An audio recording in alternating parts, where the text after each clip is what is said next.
নমস্কাৰ, আশা কৰোঁ সকলো ভালেই আছে। মেণ্টেল হেল্থৰ ওপৰত যিটো ভিডিঅ' দিছিলোঁ তাক আপোনালোকে আন্তৰিকতাৰে আঁকোৱালি লৈছে, তাৰ বাবে সকলোকে অশেষ ধন্যবাদ। আৰু ভিডিঅ'টোৰ শেষত মই সুধিছিলোঁ যে আপোনালোকে কোনোবাই আৰ্ট অফ লিভিং মানে ঠিক মই কেনেদৰে এতিয়া নতুনকৈ কিছুমান উপায় লৈ পেলাই জীৱনটোক নতুন ধৰণে সজাইছোঁ বা এই লকডাউনত কেনেধৰণে কিছুমান কাম হাতত লৈছোঁ যি মানে নিজৰ কাৰণেও সময় দিছে বা জীৱনটোক আগতকৈ অলপ সুন্দৰ কৰি তুলিছে, আপোনালোকে জানিব বিচাৰিছে নেকি? আৰু বহুতে মোক সুধিছিলে যে কেনেকৈ সময় পোৱা বা আমাৰ ছোৱালীজনীও বহুত সৰু হৈ আছে, গতিকে তাই থকাৰ অৱস্থাত কেনেকৈ ভিডিঅ'বোৰ বনোৱা বা কি কৰা। আৰু ধন্যবাদ সকলোকে আপোনালোকৰ ৰেছপন্সখিনি পোৱাৰ বাবে। আৰু আপোনালোকৰ সেই প্ৰশ্নবিলাকৰ উত্তৰতে আজি মই এই ভিডিঅ'টো লৈ আহিছোঁ। বিশেষ সময় নষ্ট নকৰোঁ, পোনে যাওঁ। প্ৰথম কথা, আজি যিহেতু মই টাইটেলটো দিছোঁ নিজকে হেৰাই পেলাইছে নেকি, এই কথাটো শুনিবলৈ যদিও ইমান ভাল নালাগে, কিন্তু এক প্ৰকাৰে সঁচা কথাই হৈ যায়। আমি ছোৱালীবোৰ বিয়া হৈ অহাৰ পাছত এখন সংসাৰৰ দায়িত্ব লওঁতে আৰু সকলোকে সুখী কৰিবলৈ যাওঁতে আমি ক'ৰবাত নিজক হেৰুৱাই পেলাওঁ। সেইটো হয়তো প্ৰত্যেকগৰাকী নাৰীয়ে এগ্ৰী কৰিব, আৰু যিটো আচলতে ভাল কথা নহয়। যাৰ কাৰণে আমি নিজক হেৰুৱাওঁ তেওঁৰ কাৰণেও ভাল নহয়, আৰু নিজৰ কাৰণেতো ভাল একেবাৰেই নহয়, আৰু যাৰ কাৰণে আমি নিজক হেৰুৱাবলৈ যাওঁ তেওঁলোকৰ কাৰণেও ভাল নহয়। কাৰণ যেতিয়া মই আগতেও বাৰম্বাৰ কৈছোঁ বহুতকেইটা ভিডিঅ'ত, যে যেতিয়ালৈকে আমি নিজে সুখী নহওঁ আনক সুখী কৰিব নোৱাৰোঁ।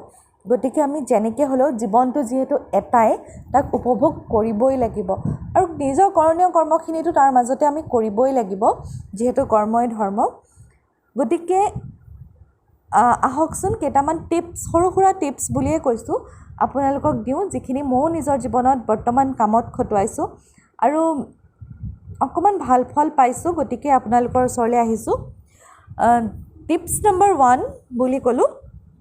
টিপছ নম্বৰ 1টো হ'ল, আপোনালোকে যিহেতু ইমান দিন নিজৰ এটা মেচি লাইফ বুলিয়ে কৈছোঁ, য'ত নিজৰ কাৰণে সময় নাই, মেচি লাইফ এটাই আপোনালোকে লৈ আছে।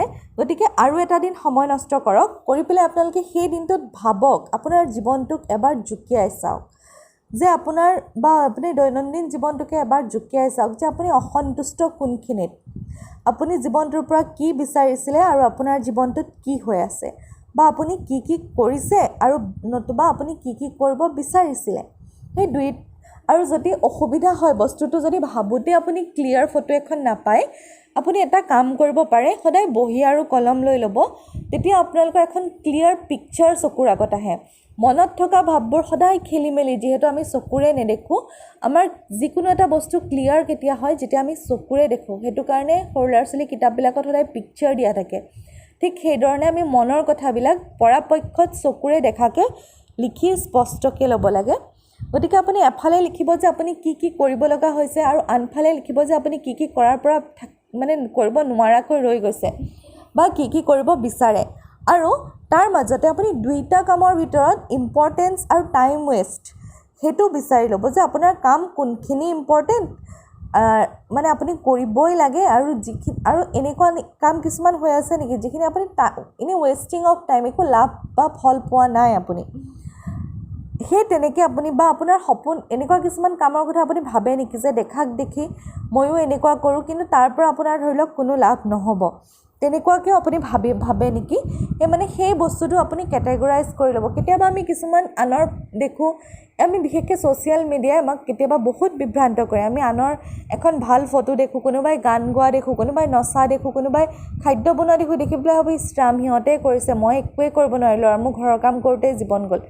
কিন্তু এটলিষ্ট আমি এই কথাটো দকৈ ভাবিব লাগে যে মোৰ সেইটোত জানো চখ আছে, বা মই আনে বনোৱাৰ দৰে ভাত বনাই বা খুৱাই মই সুখী হ'মনে, বা এওঁ গোৱাৰ দৰে মই গান গাব পাৰোঁনে, বা মোৰ ইচ্ছা আছিলনে কেতিয়াবা, সেইটোও চাব লাগিব। কেৱল আনে কৰাৰ কাৰণে নিজে কৰিব নোৱাৰাত দুখ কৰি পেলাই সেইটো থাকিলেও নিজৰ এটা ভুল হ'ব। তাৰ পাছত যদি আপুনি দেখিব যে আপোনাৰ সপোনবোৰ এনেকুৱা বা ইচ্ছাবোৰ এনেকুৱা, কিন্তু আপুনি এইবিলাক কাম কৰিব লগা হোৱাৰ কাৰণে আপুনি কামখিনি, আপোনাৰ সপোনবোৰ বা নিজক সময় দিব পৰা নাই। দ্বিতীয়তে আপুনি চাব যে আপোনাৰ স্বাস্থ্য কেনেকুৱা, আপোনাৰ স্বাস্থ্যই আপোনাক কিমানখিনি ৰেষ্ট লোৱাটো বিচাৰে। প্লাছ আপুনি স্বাস্থ্যৰ কাৰণে কিছুমান কিবা বিষৰ কাৰণে কিবা স্পেচিয়েল এক্সাৰচাইজ বা বেছি জোৰকৈ খোজ নকঢ়া বা কিবা স্পেচিয়েল ফুড খোৱা বা নোখোৱা তেনেকুৱা কিছুমান আছে নেকি সেইখিনিও লক্ষ্য কৰিব কৰি পেলাই আপুনি নিজৰ স্বাস্থ্যটোলৈ চাই নিজৰ মানে স্বাস্থ্যক প্ৰয়োজন হোৱা ৰেষ্টটো দি পেলাই আৰু নিজৰ কামখিনি ভগাই আপুনি এখন ৰুটিন বনাই ল'ব এইটো শুনিবলৈ বৰ মানে সুবিধাজনক নহয় যে এইটো বয়সৰ মানুহৰ কাৰণে ৰুটিন কিন্তু খুব ভাল হ'ব আপুনি চাব আপুনি প্ৰথম কেইদিনমানৰ কাৰণে কামবিলাক লিখি লওক তো লাহে লাহে যেতিয়া অভ্যাস কৰিব আপোনাৰ এইখিনি অভ্যাসেই হৈ যাব আৰু যেতিয়া লাইফটো এটা ডিচিপ্লিনত চলে তেতিয়া জীৱনটো সঁচাকৈ খুব উপভোগ্য হৈ উঠে মানে গতিকে আপুনি এখন ৰুটিন বনাই লওক সেই ৰুটিনখনৰ মতে আপুনি আপোনাৰ জীৱনৰ কামবোৰ কৰক মোৰ নিজৰ ৰুটিন এখন আছে মই আপোনালোকক দেখুৱাম আৰু সেই ধৰণে আপোনালোকো আগুৱাই যাব পাৰিব এতিয়া ডাইৰেক্ট মোৰ ৰুটিনখনতে আৰম্ভ কৰিছোঁ মোৰ যিখন ৰুটিন সেইখন ডেইলি ৰুটিনখন মই নতুনকৈ যিখন লৈছোঁ সেইখন হৈছে মই ৰাতিপুৱা 5টা বজাত মোৰ দিনটো ষ্টাৰ্ট কৰোঁ 5টাৰ পৰা 6টালৈ 1 ঘণ্টা সময় তাক প্ৰথমতে ইয়াত আপোনালোকে হাফ আৱাৰ দেখিছে চাগে তাৰ ওপৰত ছোৱালীয়ে আঁকি দিছে আৰু যি কি নহওক সেই এতিয়া 20 মিনিটকৈ 3টা ভাগ কৰি লৈছোঁ সেইটো প্ৰেৰণাও ইউটিউবৰ পৰাই পাইছিলোঁ যে এটা মটিভেশ্যনেল ভিডিঅ'ত চাওঁতে গম পাইছিলোঁ যে আমি প্ৰথম ঘণ্টাটোত বডি মাইণ্ড আৰু সোল তিনিটাৰ কাৰণে কাম কৰিব লাগে সেইটো কাৰণে প্ৰথম আধা ঘণ্টাটো বডিক দিওঁ খোজকাঢ়োঁ বা ইনে অকণমান মিউজিক লগাই অকণমান কিবাকিবি এক্সাৰচাইজ বা অকণমান উঠা বহা যি পাৰোঁ যেনেকৈ পাৰোঁ নিজৰ সুবিধাজনকভাৱে কৰোঁ 20 মিনিট তাৰপিছৰ 20 মিনিটটো মই গাৰ্ডেনিং কৰোঁ যিটোৱে মানে মোৰ একদম আন্তৰিক শান্তি এটা দিয়ে আৰু সেইটো সময়ত কেতিয়াবা মটিভেশ্যনেল স্পীচ শুনো কেতিয়াবা ভক্তি ভজন শুনো তেনেকুৱা কিবা এটা শুনি মই গাৰ্ডেনিঙৰ কামখিনি কৰোঁ যাতে মই নতুন গছপুলি বা নতুন ফুল এটা দেখিলে মনটো ৰাতিপুৱাই ভাল লাগি আহে তাৰপিছৰ 20 মিনিটটো মই এখন কিতাপ পঢ়োঁ কিতাপখিনি পৰাপক্ষত উপন্যাস নলওঁ যিকোনো ইনফৰ্মেটিভ বা অকণমান মটিভেশ্যনেল কিতাপ যা ডেল কাৰ্নেগীৰ হওক পাৰ্থ চট্টোপাধ্যায়ৰে হওক তেনেকুৱা কিতাপ এখন পঢ়িবলৈ চেষ্টা কৰোঁ 20 মিনিটত যিখিনি পাৰোঁ সেইখিনিয়ে পঢ়িবলৈ লওঁ আৰু সেইখিনি তেনেকৈ মই বডি সোল আৰু মাইণ্ড তিনিটাৰ কাৰণে 1 ঘণ্টা কাম কৰাৰ পাছত আৰু আপুনি চাব যেতিয়া ৰাতিপুৱাটো আপুনি নিজৰ কাৰণে প্ৰথম 1 ঘণ্টাটো যেতিয়া নিজৰ কাৰণে দিয়ে আপোনাৰ গোটেই দিনটোতে নিজক কিবা গেইন ফিলিংছ এটা আহি থাকে কিন্তু ৰাতিপুৱাই উঠিয়ে যেতিয়া আপুনি ঝাৰুডাল লৈ এই সাৰিছোঁ এই কৰিছোঁ এই কিবা তেনেকুৱা কিছুমান কাম কৰিব লগা হয় আপোনাৰ মনটোত নিজকে মানে মোৰ হৈছিলে বিশেষকৈ মোৰ ছোৱালী কালতো কেতিয়াবা মা নাথাকিলে উঠিয়ে যদি ঝাৰুডাল ল'ব লগা হয় মোৰ চকু পানী ওলাই আহিছিল হয়তো বহুতৰ হয় আৰু হয়তো বহুতৰ নহ'বও পাৰে মই নাজানো কিন্তু ৰাতিপুৱা প্ৰথম ঘণ্টাটো যেতিয়া নিজক দিয়া হয় তেতিয়া সঁচাকৈ মোৰ মানে খুব ভাল লাগে তাৰপিছত আহিলে 1 ঘণ্টা 6টাৰ পৰা 7টালৈ সেইখিনি সময়ত মোৰ কাম হৈছে হাউচ ক্লিনিং আৰু ক্লথ ৱাশ্বিং মানে কাপোৰ ধুওঁ আৰু আপোনাৰ ঘৰ চাফা কৰোঁ মোৰ এগৰাকী হেল্পাৰ আছে তাই যিমানখিনি পাৰে ঘৰ সজা মোচা কামখিনি কৰে এগৰাকীয়ে সাজিলে এগৰাকীয়ে মুচি তেনেকৈ মিলাই লোৱা হয় বাৰু যি কি নহওক কিন্তু এইখিনিতো এটা আপোনালোকৰ সৰু টিপছ আছে যিটো মই ফ'ল' কৰোঁ মই প্ৰত্যেক দিনাই প্ৰত্যেকটো ৰুম চাফা নকৰোঁ তাই মোটামুটিভাৱে সাৰি লৈ যায় আপোনালোকে যদি কাম কৰা মানুহৰ অভিজ্ঞতা আছে জানেই চাগে কাম কৰা মানুহৰ দেখি থকা জেগাখিনিতহে ঝাৰুডাল যায় হওক বাৰু কিন্তু সাৰে মই কি কৰোঁ প্ৰত্যেক দিনাই এটা ৰুম বাছি লওঁ সেই ৰুমটোৰহে ডিটেইল চাফা কৰোঁ ধৰি লওক সোমবাৰে ড্ৰয়িং ৰুমটো লৈছোঁ ড্ৰয়িং ৰুমৰ প্ৰত্যেকখন চোফাৰ পৰা আদি কৰি প্ৰত্যেকটো শ্ব'পিচ তেনেকৈ চাফা কৰোঁ আৰু সেই সময়তে মই ৱাশ্বিং মেচিনত ধুবলগীয়া কাপোৰখিনি ধুই থাকোঁ আৰু এই 1 ঘণ্টাটোৰ ভিতৰত 6টা বজাতো হ'ব পাৰে কেতিয়াবা 7টাও বাজিব পাৰে একাপ চাহ খাই লওঁ বাৰু এতিয়া এনেকুৱা হৈ যায় আৰু 7টা বজাৰ লগে লগে মোৰ চাফাই কামটো আৰু কাপোৰ ধোৱা কামটো সামৰি থৈ দিওঁ তাৰপিছত আৰু কাম নকৰোঁ কাৰণ এতিয়া মই যদিও ছুটীত আছোঁ মানে বন্ধত আছোঁ এখেতৰ অফিচ যাব লাগে গতিকে 7টা বজাৰ লগে লগে বন্ধ কেতিয়াবা যদি কিবা এটা পৰ্চন ৰৈ যায় নেক্সট সপ্তাহটোৰ যিটো নেক্সট সোমবাৰ আহিব সেই ৰখি যোৱা পৰ্চনটো সেইদিনা চাফা কৰোঁ তেতিয়া এসপ্তাহত আপোনাৰ প্ৰত্যেকটো বস্তুতে ইমান বেছি ধূলি জমা নহয় যে মই ধৰি লওক যদি শ্ব'কেছৰ ভিতৰখিনি চাফা কৰিবলৈ এইটো সপ্তাহত সময় নাপালোঁ নেক্সট যদি মই শ্ব'কেছৰ ভিতৰৰ বস্তুখিনি চাফা কৰোঁ তাৰ পিছৰ সপ্তাহত আকৌ বাহিৰৰ শ্ব'পিচবিলাক ভালকৈ চাফা কৰোঁ তেনেকৈও ঘৰটো চাফা হৈ থাকে তাৰ পিছত কথাটো হ'ল আপোনাৰ 7টাৰ পৰা 8টালৈ সেই ঘণ্টা সময়টোত গা ধুওঁ আৰু ব্ৰেকফাষ্ট বনাওঁ। গা ধুওঁ আৰু ব্ৰেকফাষ্ট বনাওঁ। গা ধোৱাটোতো গম পাইছে, ছোৱালী আছে, ছোৱালীৰ সৰু সুৰা কাপোৰকেইটা আৰু নিজৰ গা ধোৱা কাপোৰটো ধুই ব্ৰেকফাষ্ট বনাওঁ। আৰু ব্ৰেকফাষ্টৰ ক্ষেত্ৰত আপোনালোকৰ কিটচেন টিপছখিনি পিছত দিম কম। মোৰ আগদিনাখনেই ৰেডি কৰি থোৱা থাকে যে মই ব্ৰেকফাষ্টত কি কি বনাম। আমাৰ সাধাৰণতে ভাত, ৰুটি বা কেতিয়াবা জলপানো বনাবলগীয়া হয়। গতিকে মোৰ ৰুটি বনাবলগীয়া থাকিলে আগদিনা আটা মাৰি থোৱা থাকে, ভাতৰ কাৰণে কি পাচলি কাটিম আগদিনা ৰেডি হৈ থাকে। আৰু সেইমতে মই বা দাইলটো আগদিনাই বইল কৰি থৈ দিওঁ কেতিয়াবা যদি ধৰি লওক ঘুগুনি বা বুট চুট কাবুলী বুটৰ ছোলা বা তেনেকুৱা বনাওঁ, তেতিয়া বা বুটৰ দালি বনালেও সেইটো তিয়াই পেলাই আগদিনাই থৈ দিওঁ, যাতে পিছদিনা মই কুকাৰত দিলে মোৰ সোনকালে হৈ যায়। গতিকে মই 7টাৰ পৰা 8টাৰ ভিতৰত মোৰ ভাত, ৰুটি, ব্ৰেকফাষ্টটো মোৰ ৰেডি হৈ যায়। তাৰপিছত 8টাৰ পৰা 9টালৈ নামঘৰৰ কাম কৰোঁ আৰু মোৰ নিজৰ ব্ৰেকফাষ্টটো লৈ লওঁ। সাধাৰণতে কি দেখা যায়, মাইকী মানুহে ঘৰৰ প্ৰত্যেককে দিওঁতে যিহেতু মানে সকলো বেছিখিনি মানুহৰ ঘৰত একেলগে ব্ৰেকফাষ্ট কৰা নহয়, বিভিন্নজনক বিভিন্ন সময়ত খুৱাই ৰান্ধনীগৰাকীয়ে খাবলৈ সময় নাপায়। কেতিয়াবা 12টাও বাজে, কেতিয়াবা নোখোৱাকৈও থাকি যায়, বা কেতিয়াবা 12টা বজাত এমুঠি ভাত বা ৰুটি এখন খোৱাৰ কাৰণে লাঞ্চটো স্কিপ হৈ যায়, মানে লাঞ্চ ব্ৰেকফাষ্ট একো ভালকৈ নহয়, যাৰ ফলত মানুহগৰাকী বেমাৰৰ বহুত কাৰণ আহি পৰে। মোৰো হৈছিলে এইটো ন' ডাউট। মই ৰাতিপুৱা খানা নোখোৱাকেই স্কুল যোৱা দিনকেইটা পাৰ কৰিছিলোঁ। এতিয়া সেইটো নকৰোঁ। এতিয়া মই 9টা বজাৰ ভিতৰত নিজৰ ব্ৰেকফাষ্টটো কৰি লওঁ। কোনোবাই খায় নাখায়, উঠে নুঠে সেইটো কথা নাই, প্ৰত্যেকৰ কাৰণে বনাই বাঢ়ি জেগাই থওঁ, তাৰপিছত নিজৰটো কৰি লওঁ। তাৰপৰা 9টা বজাত ছোৱালীক উঠাই 9টাৰ পৰা 10টালৈ সম্পূৰ্ণ তাইক সময় দিওঁ। কাৰণ মই এইটো কথাও লক্ষ্য কৰিছোঁ যে যেনেকৈ প্ৰথম ঘণ্টাটো মই নিজৰ মতে পালে মোৰ দিনটো ভালে যায়, প্ৰথম ঘণ্টাটো তাইৰ মতে পালেও তাইৰ দিনটো ভালে যায়। যদি প্ৰথম ঘণ্টাটো তাই উঠাৰ পিছত মই সময়টো দিবলৈ নাপাওঁ, দিনটো খিংখিঙাই থাকে। গতিকে 1 ঘণ্টাত তাইক মুখ ধোৱা, খোৱা, কেতিয়াবা মানে প্ৰায়ে তাই লেট্ৰিন কৰিও গা পা ধুই হৈ যায়। গতিকে 1 ঘণ্টা সময়টো তাৰ। 10টা বজাৰ পৰা অকণমান ৰেষ্ট কৰোঁ, 5 মিনিটমান বহোঁ, সেইটো সময়ত ঘৰলৈ এটা ফোন কৰোঁ। আৰু তাৰপিছত যদি কিবা চাফ চিকুণ কৰিব লগা থাকে 11টা বজালৈকে এক্সট্ৰা, কেতিয়াবা ধৰি লওক ফ্ৰিজটোৱে মুচিব লগা থাকিল, কেতিয়াবা পঢ়া টেবুল বা অন্যান্য ৰুমত থকা এক্সট্ৰা টেবুল, বা কেতিয়াবা কিটচেন চিমনি, কেতিয়াবা কিছুমান এক্সট্ৰা বেচিন থাকে বাহিৰে ভিতৰে, সেইবিলাক চাফা কৰিবলগীয়া থাকিল, সেইবিলাক কাম কৰি লওঁ। আৰু সদায় নাথাকে, যোনদিনা থাকে কৰি লওঁ। আৰু বাকী 11টাৰ পৰা 1টালৈকে সম্পূৰ্ণ নিজৰ সময় দিওঁ। সেইখিনি সময়ত মই মোবাইল চাওঁ, ভিডিঅ' বনাওঁ, কেতিয়াবা এডিটিং কৰোঁ, কেতিয়াবা ছোৱালীৰ লগত বহিলে একেলগে তাইৰ লগত খেলোঁ, কেতিয়াবা একেলগে বহি আমি ড্ৰয়িং কৰোঁ, কেতিয়াবা কিতাপ পঢ়োঁ, তেনেকৈ যি মন যায়, কেতিয়াবা নাচোঁ, ডাঙৰকৈ মিউজিক এটা লগাই পেলাই নাচি থাকোঁ ভিতৰতে, তেনেকুৱাকৈ যি মন যায় কৰোঁ। মানে সেই সময়কণ মই মি টাইম বুলি ৰাখিছোঁ, সেইটো নিজৰ ইচ্ছা। আৰু বহুতে সোধে ছোৱালীজনী লগত থাকে, এনি টাইম থাকে। মই প্ৰথম ঘণ্টাটো সম্পূৰ্ণ তাইৰ ওপৰত বেছ কৰি ইনভেষ্ট কৰাৰ পিছত বাকী সময়খিনি তাইক মই শ্বেডো হিচাপে থাকিলেই হৈ যায়। মানে মোৰ লগত যেতিয়া তাই থাকে, কিবা এটা কৰিবলৈ দিয়ে মই চাই দিওঁ, বা মই কিবা এটা কৰোঁ তাই চাই দিয়ে, তেনেকেই চলি থাকে। তাৰপিছত আহি গ'ল 1টা বজাৰ পৰা 2:30লৈকে এইখিনি সময়ত আমি লাঞ্চটো বনাওঁ, লগতে কিটচেনটো কৰিম, লাঞ্চো কৰা হৈ যায়, আমি 2:30লৈকে আজৰি হৈ যাওঁ। 2:30টাৰ পৰা 4টালৈকে ৰেষ্ট টাইম লৈছোঁ, সেইকণ সময়ো নিজে ৰেষ্ট পাওঁ সুন্দৰকৈ। কেতিয়াবা শুওঁ আৰু পৰাপক্ষত নুশুবলৈ চেষ্টা কৰোঁ, কিন্তু ছোৱালীক শুৱাওঁতে সচৰাচৰ টোপনিয়েই গুচি যায়। তাৰপিছত 4টা বজাৰ পৰা 7টা বজালৈকে এই সময়খিনি মই কোনো ধৰণে ভাগ কৰা নাই।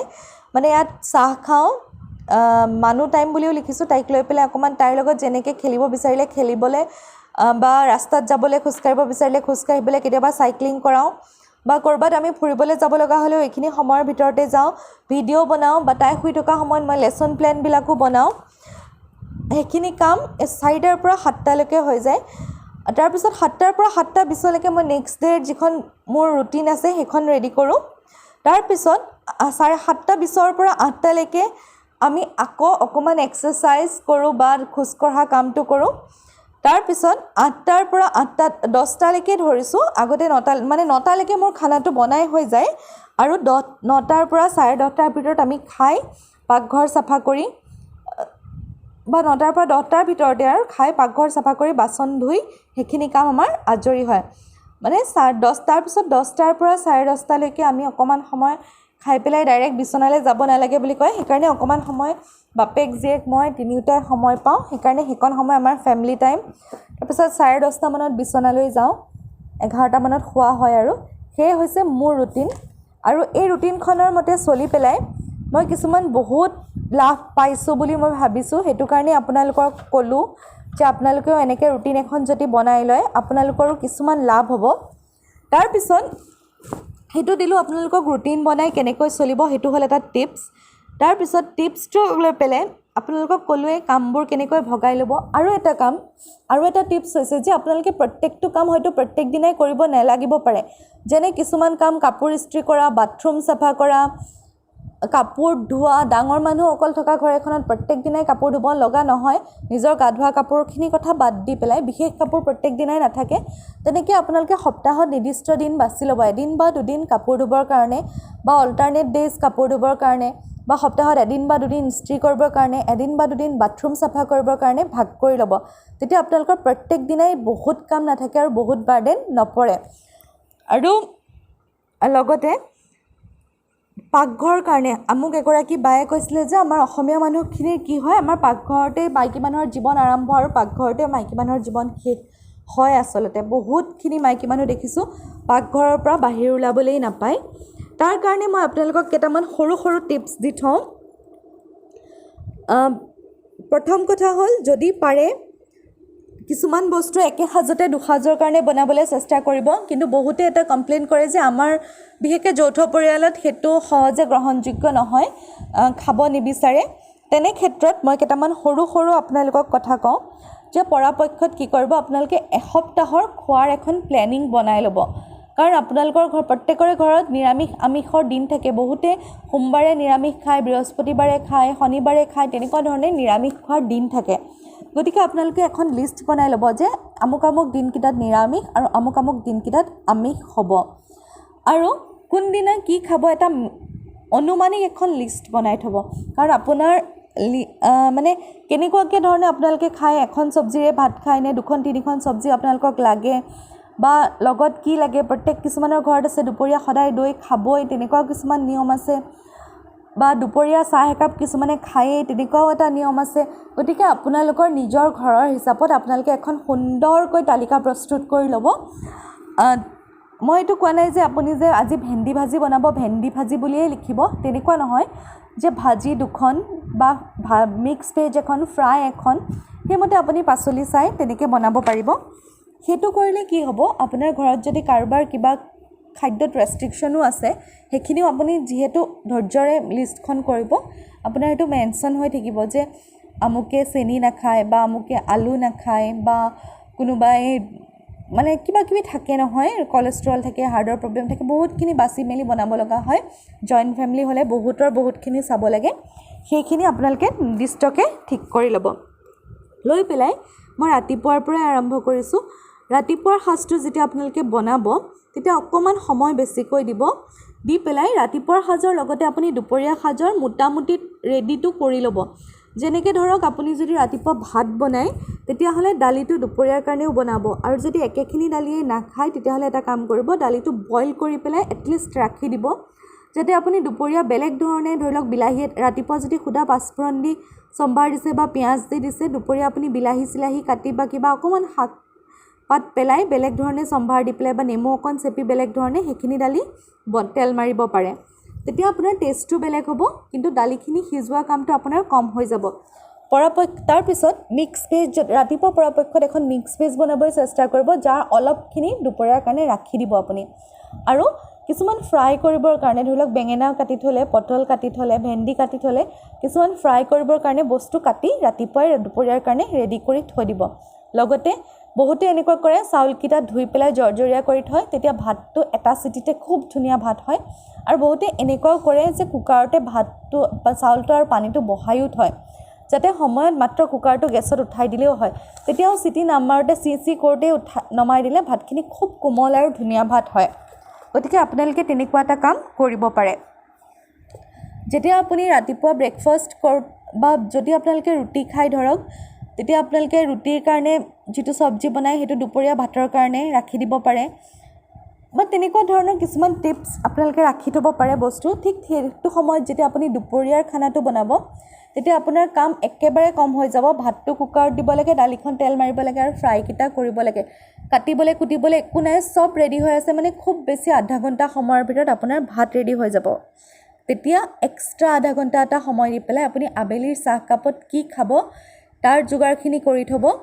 আৰু যদি কিবা বনাই থ'ব লগা আছে, ধৰি লওক চুজি তুজি তেনেকুৱা কিবা খালে আপুনি বনাই থৈ দিব পাৰে, বা যদি বুট চুট ভাজি খাম বুলি ভাবিছে তিয়াব লাগে আপুনি তিয়াই কৰি থ'ব। আৰু তেতিয়া আপোনাৰ আবেলি চাহকাপৰ কাৰণে এক্সট্ৰাকৈ চিন্তা কৰিব নালাগে, বা 10-15 মিনিটত চাহটো ৰেডি হৈ যাব। আৰু চাহটো ৰেডি হয় মানে ৰাতি যদি ৰুটি খোৱাৰ অভ্যাস আছে আপোনালোকে তেতিয়া আটাটো মাৰি থৈ দিব পাৰে। আৰু যদি আপোনালোকে এনেকুৱা কৰে যে দুপৰীয়া ভাত বনোৱাৰ সময়ত আপুনি আবেলি ৰাতি কি ভাজি বনাব তাৰ কাৰণে আপুনি ভাজিখিনি সেইটো সময়ত ৰেডি কৰিব পাৰে। বা কোনোবাই এনেকুৱাও কৰিব পাৰে, ৰাতিপুৱাই 3 সাঁজৰ কাৰণে দালিটো সিজাই পেলাই বেলেগ বেলেগকৈ ৰাখি দিব পাৰে। বা ৰাতিপুৱা ভাত বনাওঁতে ৰাতিপুৱাৰ কাৰণে যদি মচুৰ দালি বনালে, দুপৰীয়া যদি ৰহৰ দালি বনাম বুলি ভাবিছে, 2 বিধ দালিৰে অলপ অলপ যদি আপুনি ৰাখি দিয়ে, ৰাতি 2খন মিলাই আপুনি এখন ডাল ফ্ৰাই বনাই দিব পাৰিব। সেইটোও এটা বেলেগ টেষ্ট হ'ব, সুন্দৰ হ'ব খাবলৈ। তেনেকৈ যদি আপুনি কৰে আপোনাৰ কিচেন টাইমটো বহুত বেছি ছেভ হৈ যাব, যিটো কাৰণে আপোনাৰ কাৰণে বহুত বেছি সময় পাব। আচলতে আমাৰ মেইন প্ৰব্লেম কিচেন টাইমতে, যিহেতু কিচেন টাইমটো কমি আহিব, আপোনাৰ চাফ চাফাই অল্টাৰনেট ডেইজত বা এদিনত এটা ৰুমেই কৰিলে আপোনাৰ সেইফালৰ পৰাও সময় বাচিলে। তেনেকৈ আপোনালোকে নিজে স্মাৰ্টলি নিজৰ কামখিনি যদি কৰে তেতিয়া আপোনাৰ নিজৰ কাৰণে বহুত সময় পাব, আৰু সেই সময়খিনিত নিজে ভাল লগা কামবোৰ কৰিব। লগতে আৰু এটা কাম কৰিব, যিহেতু ল'ৰা ছোৱালী আছে আৰু আমি তেওঁলোকক শিকাবই লাগিব, আমাৰ কামবিলাক তেওঁলোকে পৰা কামখিনি এটলিষ্ট তেওঁলোকক কৰিবলৈ দিব। মানে ধৰক বটলত পানী ভৰোৱা, বা বটলত পানী ভৰাই দিছে ঠাই ঠাইত থোৱা, নিজৰ কাপোৰকেইটা নিজে জপা, বাহিৰত যদি ঢুকি পোৱাত কাপোৰ মেলা আছে কাপোৰবিলাক সুমোৱা, তেতিয়া আপোনাৰ কামটো সহায় হ'ব, আৰু তেওঁলোকেও 2-এটা কাম কৰিবলৈ নিজৰ দায়িত্ব বুজিবলৈ এতিয়াৰ পৰাই শিকিব। লগতে আপোনাৰ ধৰি লওক ঘৰত শাহু আছে, ননদ আছে, জা আছে, টিভি চাই আপোনালোক সকলো বহি আছে, আপুনি সেইকণ সময়তে পাচলি অলপ লৈ আহি পেলাই মাজতে লৈ ল'ব পাৰে যে সকলোৱে কাটো। তেতিয়া আপোনাৰ ৰাতিপুৱা ধৰি লওক আবেলি সন্ধিয়া টিভি চাই আছে, এইকণ সময়তে আজি ৰাতিৰ পাচলিখিনিৰ লগতে কাইলৈ ৰাতিপুৱা আৰু দুপৰীয়াৰ পাচলিখিনি কাটি আপুনি যদি ফ্ৰিজত ভৰাই থৈ দিয়ে ভালকৈ কণ্টেইনাৰত, তেতিয়া আপোনাৰ একো প্ৰব্লেম নহয়, আপুনি ধুনীয়াকৈ বনাব পাৰে। ঠিক সেইদৰে আদা নহৰু পেষ্ট কৰি আপুনি এসপ্তাহলৈও ৰাখিব পাৰে। আদা নহৰুখিনি বাকলি গুচাই থৈ দিলেও আপোনাৰ বহুতখিনি সুবিধা। এতিয়া কঁঠাল গুটিৰ ছিজন, আপুনি যদি কঁঠাল গুটি অলপ বাকলি গুচাই থৈ আপুনি দাইলত দি খাব পাৰিব। তেনেকৈও কিছুমান সৰু সৰু টিপছ এপ্লাই কৰি কিচেন টাইমটো আমি ছেভ কৰিব পাৰোঁ। বা আৰু এটা কৰিব পাৰে, দুপৰীয়া আপুনি যেতিয়া দাইল বনাইছে বা ৰাতিপুৱা যেতিয়া দাইল বনাইছে, তাত আলু, ভাতকেৰেলা ধৰণৰ কিছুমান বস্তু বইল কৰি থৈ দিব পাৰে, যিটো কোনোবা নেক্সট সাজত আপোনালোকে ফ্ৰাই কৰি খাব পাৰিব। তেনেকুৱা কিছুমান সৰু সৰু টিপছ এপ্লাই কৰিব, আপোনালোকৰ নিজৰো যথেষ্ট সময় ওলাব নিজৰ কাৰণে, আৰু খুব ভাল লাগিব সময়খিনি এনজয় কৰি। এইখিনিয়ে ক'ব লগা আছিলে মোৰ ফালৰ পৰা। মই এতিয়া নতুনকৈ এনেকৈ এপ্লাই কৰিছোঁ, আৰু নিজৰ কাৰণে সময় পোৱাৰ কাৰণে আজি আপোনালোকক এই ভিডিঅ'টো মই গিফ্ট কৰিব পাৰিছোঁ। সেইখিনিয়ে সুখ, আৰুনো কি আছে। মনিটাইজেশ্যন হ'বলৈ চাগৈ হ'ব নহ'ব সেইটোও মই নাজানো, কিন্তু এনেকৈ যে মই কিবা এটা ক'ব পাৰোঁ, তাৰ পৰা যে আপোনালোকৰ ভাল ভাল কমেণ্টবোৰ পাওঁ, সেইটোৱে সুখ, সেইখিনিয়ে ভাল লাগে। ধন্যবাদ। যদি সঁচাকৈ ভাল লাগে আকৌ মৰম লগা কমেণ্টবোৰ কৰিব, আৰু মনটো মোৰো ভৰাই তুলিব। আৰু আপোনালোক খুব ভালকৈ থাকক, সুস্থ হৈ থাকক, আৰু নিজৰ মনৰ কামবোৰ কৰি নিজক বিচাৰি নিজক নেহেৰুৱাকৈ নিজৰ হৈ জীয়াই থাকক। সকলোকে সুখত ৰাখক, নিজেও খুব সুখী হৈ থাকক। ভাল পালে লাইক, কমেণ্ট, শ্বেয়াৰ আৰু চেনেলটো ছাবস্ক্ৰাইব কৰিবলৈ নাপাহৰিব। Thank U.